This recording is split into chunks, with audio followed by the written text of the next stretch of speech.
Ce n'est pas parce que vous vendez cher que vous faites du luxe. Ce n'est pas parce que vos produits et vos services coûtent cher que cela signifie que vous faites dans des produits ou des services de luxe. Lorsqu'on parle de luxe, il y a un vocabulaire qui s'associe à cet univers. Le luxe prend en considération un ensemble d'éléments. La qualité du produit ou alors la qualité du service, l'excellence, la rareté, les pièces uniques, l'émotion, le rêve, le savoir-faire et l'histoire derrière la maison, derrière la marque, derrière l'entreprise. Vous ne pouvez pas parler de luxe lorsque vous ne réunissez pas tous ces éléments fondamentaux. Vous allez voir des personnes qui conçoivent des produits ou alors qui implémentent des services et mettent des prix extrêmement élevés sans qu'on ne retrouve dans ces produits et dans ces services ces principes fondamentaux du luxe. Et c'est une grosse erreur stratégique. Ça veut dire que vous-même, vous ne comprenez pas exactement ce que vous faites. Lorsqu'un produit est un produit de luxe, c'est un produit qui doit avoir une histoire. C'est un produit qui doit produire des émotions. C'est un produit qui doit vendre un rêve. C'est un produit qui doit être unique, qui doit être rare. C'est un produit qui doit manifester l'excellence, le savoir-faire. C'est un produit qui doit réunir un ensemble de paramètres fondamentaux en termes d'expérience client, en termes de relation client, en termes de service après-vente, en termes de qualité du produit, qualité du service. Un produit de luxe ne peut pas se vendre n'importe où parce que l'endroit où le produit est vendu doit correspondre à la qualité du produit, au type de client, ou plus précisément à la cible à laquelle le produit est adressé.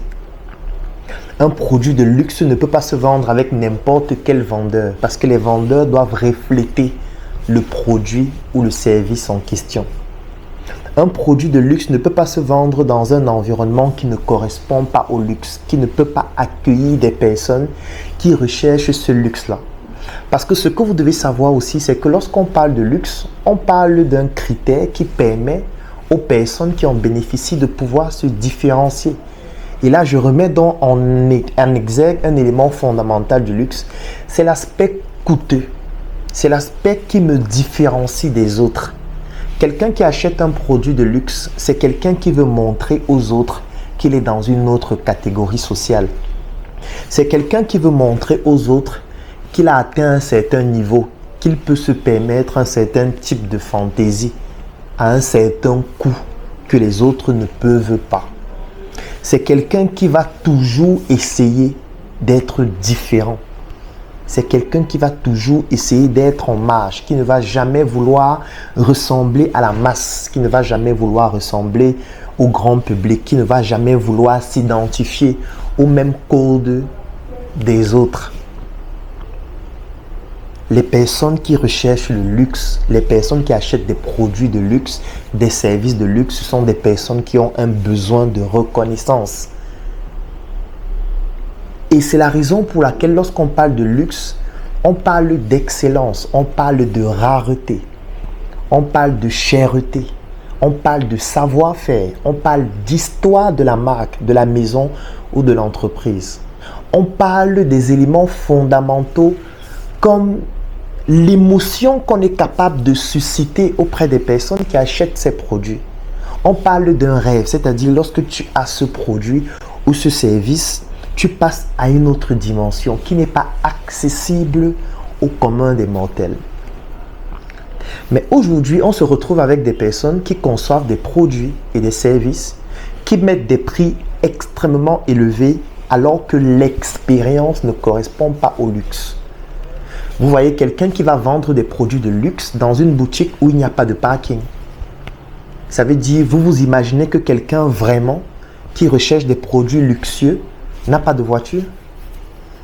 Vous pensez vraiment que quelqu'un qui recherche des produits luxueux va venir dans votre boutique égarée à 800 mètres pour entrer à pied?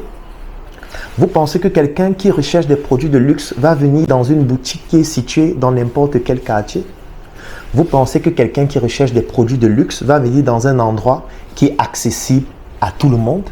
Ça veut dire que tout le monde peut y entrer et naturellement tout le monde va se rendre compte que lui aussi, il vient dans ces boutiques où tout le monde se trouve pour acheter des produits qui sont disponibles à tout le monde. Vous pensez qu'un produit de luxe doit se vendre avec n'importe quel type de vendeur qui vont parler aux clients n'importe comment, qui ne vont pas refléter sur le plan de leur langage verbal, de leur langage écrit, de leur langage non verbal, le produit ou le service en question? Vous pensez qu'un produit de luxe se vend sans une expérience client pointue et approfondie qui va jusqu'au détail du client pour pouvoir lui proposer toujours des produits et des services les plus adaptés possibles par rapport à son besoin? Vous pensez que les personnes qui recherchent des produits de luxe ont les mêmes exigences que toutes les autres personnes? Ce sont des personnes extrêmement exigeantes, ce qui nécessite un service après-vente extrêmement pointu, qui nécessite une expérience client extrêmement importante. Il faudrait que uniquement dans le point de vente, les émotions que vous êtes capable de susciter chez ces personnes-là puissent leur faire comprendre qu'en réalité, elles n'ont pas eu tort de venir vers vous parce que vous leur vendez ce rêve d'être des personnes réellement différentes des autres. Une personne qui recherche un produit de luxe, c'est quelqu'un qui, en général, ou alors c'est une personne qui, en général, recherche aussi la discrétion. Ce n'est pas le style de personne qui voudrait aller dans un endroit où tout le monde verra que oui, tel est venu ici l'autre jour, il a acheté des produits de tel montant, c'est ici qu'il s'habille, c'est ici qu'il mange. Non, ces personnes recherchent des endroits discrets. Des endroits qui ne sont pas accessibles à tout le monde, des endroits où on ne retrouve pas beaucoup de personnes. Parce que c'est le fait de pouvoir réunir tous ces critères qui va permettre à ces personnes de comprendre que le produit que je viens d'acheter, le service que je viens d'acheter n'est pas accessible à tout le monde. Ça veut dire, lorsque je l'aurai sur moi, les gens comprendront que moi je suis dans une classe différente, que moi j'ai un niveau différent, que moi je ne suis pas dans la même catégorie qu'eux. C'est comme ça que ces personnes utilisent ces produits afin que le simple fait de voir ces produits ou alors ces services chez ces personnes-là vous permette de comprendre que vous n'êtes pas au même niveau. C'est pour ça que dans le domaine du luxe, le souci du détail est extrêmement important. On prête une attention particulière sur tous les détails. On ne s'amuse pas avec un détail qui peut faire la différence. Et ceci, qu'importe le secteur d'activité, que ce soit dans l'agroalimentaire, que ce soit dans la cosmétique, que ce soit dans le bâtiment, on va prêter une attention particulière sur les détails. Lorsqu'on parle de luxe, la communication doit être de luxe. Le marketing doit être de luxe. Les visuels doivent être de luxe. Les photos doivent être de luxe. Le site internet doit être de luxe. L'expérience de luxe doit se retrouver dans toutes les déclinaisons de votre produit et de votre service. Vous-même qui faites la promotion de ce produit ou de ce service, vous devez être une personne de luxe par votre manière de vous exprimer, par votre manière de présenter votre produit, par votre manière d'être, par votre manière de vous présenter. Vous devez construire l'histoire de cette marque. Vous devez faire en sorte que les gens, juste en évoquant le nom de cette marque, comprennent que ce n'est pas une marque qui est accessible à tout le monde. Parce que c'est une marque qui a certaines valeurs, qui a une certaine vision, qui a une certaine discipline, qui a une certaine excellence, qui produit certaines émotions, qui vendent un rêve, qui ont un coût extrêmement élevé, qui n'est pas réuni dans tout ce qui est élémentaire comme besoin. Ce sont des produits qui sont rares. C'est pour ça que par exemple dans le domaine du textile ou alors du vestimentaire, les marques de luxe produisent ce qu'on appelle des collections. Et lorsqu'on produit une collection, on ne revient pas sur la collection après, non. Parce que quelqu'un qui s'habille avec des produits de luxe ne voudrait pas retrouver son produit partout. Il ne voudrait pas porter une chemise, un pantalon, un t-shirt et se rendre compte que cette chemise, tout le monde l'a dans la société. Ça veut dire que ce n'est plus un produit de luxe. Parce que par définition, un produit de luxe doit être rare, doit être difficile d'accès. Ce qui fait que c'est une minorité de personnes qui pourra avoir accès à ces produits pour montrer qu'en réalité, nous sommes différents, nous ces personnes qui achetons ces produits et qui achetons ces services. Le luxe, c'est le monde de la discrétion. C'est pour ça que vous allez toujours vous rendre compte que les personnes qui achètent des produits de luxe, les personnes qui ont un certain niveau social, en général, ne s'habillent pas avec des marques. Vous allez difficilement voir quelqu'un qui est dans une certaine classe sociale s'habiller et porter des marques d'une très grande entreprise pour montrer que oui, j'ai telle marque, j'ai telle marque. Non, parce que ces personnes souhaitent avoir des produits particuliers. Ces personnes ne veulent pas avoir des produits qui viennent de l'industrie, qui est produit ou alors qui sont produits de manière industrielle et distribués en millions, en milliards partout à travers le monde. Non, ces personnes souhaitent avoir des produits particuliers, des services particuliers, des services et des produits qui s'adaptent à elles, ces personnes-là. Ça veut dire que ce sont des personnes qui parfois vont donner le cahier de charge de leur type de produit. Je veux que le produit soit de tel type. Je veux que le service soit de tel type parce que je ne voudrais pas avoir le même produit que les autres ont sur le marché. Je ne voudrais pas avoir le même service que les autres ont sur le marché parce que j'ai des moyens de payer plus cher. Donc je veux avoir quelque chose qui permet à ce que les gens, en voyant mon produit, comprennent que ce n'est pas le même produit que tout le monde a. Est-ce que toi qui vends tes produits chers, tu respectes tous ces critères? Est-ce que toi qui vends tes services chers, tu respectes tous ces critères? Ou alors tout simplement, tu as mis le prix élevé juste parce que tu veux montrer que tes prix sont élevés? Est-ce que tu as mis des prix élevés juste parce que tu veux aussi dire je fais du luxe? Est-ce que toi-même tu es luxueux ou luxueuse? Est-ce que tu reflètes le luxe? Est-ce que lorsqu'on te regarde, on se dit c'est luxueux ce qu'elle fait, cette personne? Est-ce que ton cadre de travail, est-ce que ton environnement, est-ce que les critères extérieurs que tu présentes poussent les gens à comprendre qu'en réalité, cette personne reflète les produits et les services qu'elle commercialise? Le luxe, c'est beaucoup de détails. Ce n'est pas seulement le prix. Parce que vous pouvez vendre un produit à un prix extrêmement élevé et vous produisez 1 million d'exemplaires. Et à un moment donné, il y a des personnes qui peuvent se sacrifier pour dire ok, je vais épargner pour acheter ce produit. Sauf qu'à un moment donné, si tout le monde commence à se filmer avec ce produit, si tout le monde commence à se balader avec ce produit, si tout le monde commence à arborer ce produit, si tout le monde commence à montrer que moi aussi j'ai ce produit, ça veut donc dire que ce n'est plus un produit rare. Ça veut dire que ce n'est plus un produit difficile d'accès. Ça veut dire que le rêve est devenu la réalité pour pratiquement tout le monde. Et par définition, ça ne peut plus être un produit de luxe parce que ça va repousser les personnes qui ont réellement beaucoup d'argent pour acheter ce type de produit et ce type de service. Parce que ces personnes vont comprendre que si tout le monde a déjà ce produit, ça veut dire que moi, je ne dois plus le porter. Je ne veux pas être une personne quelconque. Un produit de luxe n'est pas un produit quelconque, n'est pas un produit qui est accessible à tout le monde. Un produit de luxe, même dans la manière de cibler les personnes à qui nous allons présenter ce produit, les moyens utilisés doivent s'adapter par rapport au profil des personnes qui achètent des produits de luxe. Vous n'allez pas prendre un produit de luxe et communiquer dessus n'importe comment sur les réseaux sociaux, à la télévision, sur le terrain, non. Il y a des codes du luxe et ces codes, ce n'est pas seulement le prix du produit. Ce n'est pas seulement le prix du service.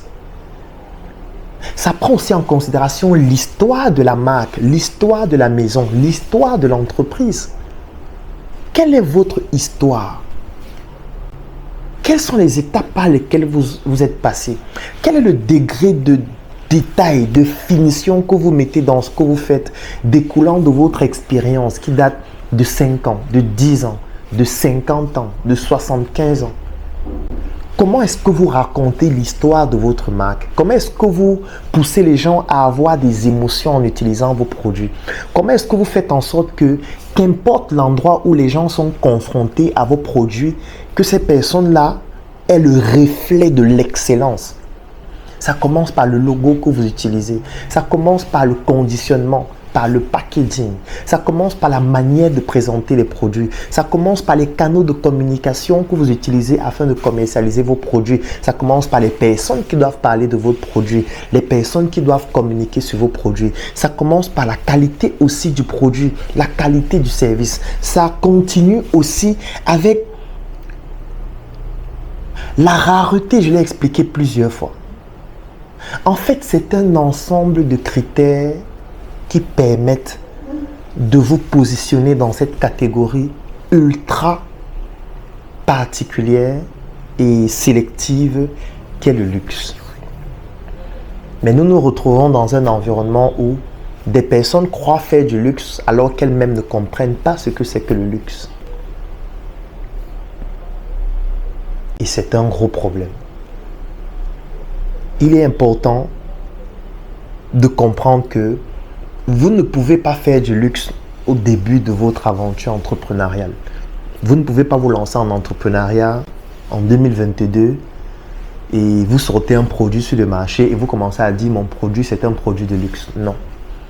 Un produit de luxe se construit dans le temps parce qu'il prend en considération plusieurs paramètres que vous ne pouvez pas obtenir en une semaine, en un mois, en un an, en 2 ans. C'est une histoire qui se construit. Ne venez pas répliquer les stratégies d'une entreprise qui existe depuis 50 ans, depuis 70 ans, depuis 100 ans, en 2 mois, en vous disant « je vais avoir les mêmes performances ». Non. La question que vous devez vous poser, c'est lorsqu'on prononce ma marque, qu'est-ce que les gens disent? Qu'est-ce que les gens en pensent? Comment les gens réagissent? Vous devez vous poser cette question et vous devez travailler sur la perception que les gens ont de votre marque, de l'histoire de votre entreprise, de vos produits, de vos services. Lorsqu'on parle de luxe, on parle de recherche et de développement. Parce que vous devez toujours faire de la recherche et du développement pour être sans cesse en train d'améliorer la qualité de vos produits, l'expérience que vous fournissez à vos clients, l'émotion que vous suscitez auprès des personnes qui achètent, le rêve que vous vendez à ces personnes, la cherté des produits, parce que les produits ne doivent pas rester au même prix. Et dans le luxe, on ne baisse jamais les prix. Jamais. C'est une erreur fatale. Vous ne pouvez pas vendre des produits à un certain prix et puis 2 mois après, 3 mois après, vous baissez les prix ou vous faites les promotions tout le temps. Non. On ne parle plus du luxe. Parce que par définition, les personnes qui achètent des produits de luxe n'ont pas de problèmes d'argent. Donc, vous ne pouvez pas laisser ces personnes croire que vous les avez escroquées en diminuant les prix de vos produits après, en leur montrant qu'en fait, le prix que vous aviez fixé avant, ce n'était pas un bon prix. Voici le meilleur prix aujourd'hui. C'est pour ça qu'on a baissé. Non. Il faut faire extrêmement attention au code du luxe. Et pour respecter tous les codes du luxe, effectivement, ça demande beaucoup de ressources. Des ressources financières, des ressources matérielles, des ressources humaines, des ressources stratégiques. Ça demande beaucoup de discipline, beaucoup de stratégie. Ça demande d'être hyper méticuleux. Ça demande de continuellement tendre vers l'excellence. Et étant donné que vous ne pouvez jamais y arriver en étant seul, si vous voulez toucher au luxe, vous avez le devoir et l'obligation de vous mettre ensemble afin de construire des marques puissantes qui plus tard auront la possibilité de proposer des produits et des services de luxe. Oui, le luxe est un grand marché. Oui, le luxe ne touche pas à toute la population, mais le petit segment des personnes qui ont les moyens d'acheter des produits de luxe ont tellement d'argent au point où vous avez la possibilité de vous faire un très grand marché avec très peu de personnes. L'avantage avec le luxe, c'est que vous n'avez pas besoin d'avoir beaucoup de clients, mais vous devez savoir que ces clients sont extrêmement exigeants. et que ces clients sont exigeants sur tous les détails. Et quand je parle de tous les détails, c'est même dans un message que vous envoyez, et une manière d'envoyer des messages, une manière de faire des courriers, et une manière de s'excuser, il y a une manière de s'exprimer, il y a une manière de demander, il y a une manière de recevoir, il y a une manière d'offrir, il y a une manière de présenter le produit, il y a une manière de s'excuser, il y a une manière de faire tout. Et rien qu'une toute petite erreur peut vous causer un problème fatal. Il y a une exigence sur la discipline, une exigence sur la ponctualité, une exigence sur la présentation. Et vous ne pouvez pas respecter tout ça avec vos maigres économies, votre maigre épargne. C'est pour ça que vous avez le devoir, si réellement vous souhaitez toucher à ce marché qui est de plus en plus grandissant, qui est de plus en plus porteur, parce qu'il y a de plus en plus de personnes qui s'enrichissent et qui recherchent des produits uniques, des produits particuliers, des produits de qualité, des produits qui permettent à ce que ces personnes se retrouvent dans une catégorie différente et puissent présenter aux autres le fait qu'elles sont dans une catégorie que les autres ne peuvent pas toucher, une catégorie dans laquelle les autres n'ont pas accès. Le monde du luxe est un monde où le client n'est pas un roi, il est un dieu. Le client n'est pas un roi dans le monde du luxe. Le client, c'est Dieu.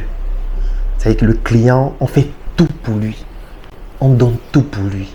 On est capable d'aller chercher dans un autre pays une petite matière première qu'on va ajouter sur son produit juste pour qu'il soit différent et pour lui montrer qu'on prend en considération toutes ses exigences.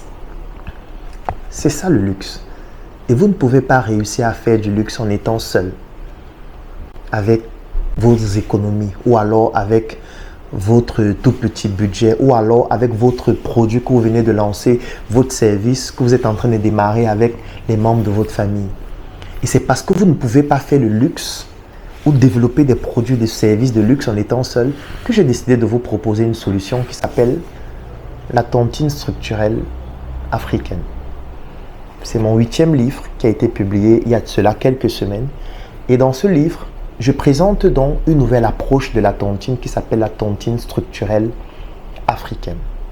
C'est une tontine que nous avons déjà implémentée à travers un groupe qui s'appelle le Claudel Nubissé Business Group, dans lequel nous réunissons des Africains répandus partout à travers le monde, avec qui nous nous mettons ensemble pour réaliser des projets d'une très grande envergure, y compris des projets dans le domaine des produits et services de luxe.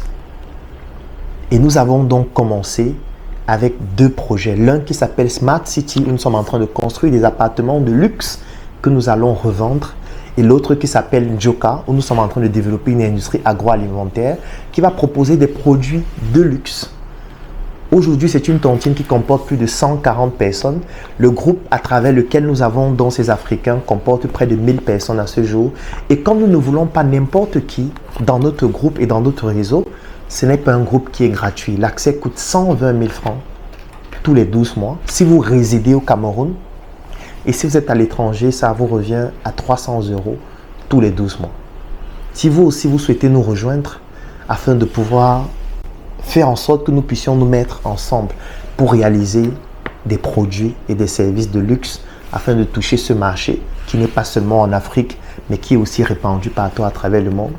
Je vous recommande d'écrire en commentaire « Je souhaite rejoindre le Claudel Nubissé Business Group » ou alors la tontine structurelle africaine, ou tout simplement, si vous n'avez pas assez de moyens pour rejoindre ce groupe parce qu'il n'est pas destiné à tout le monde, il est destiné aux personnes qui ont réellement des moyens de pouvoir le faire. Parce que la tontine, par exemple, il faut cotiser minimum 500 000 francs par mois.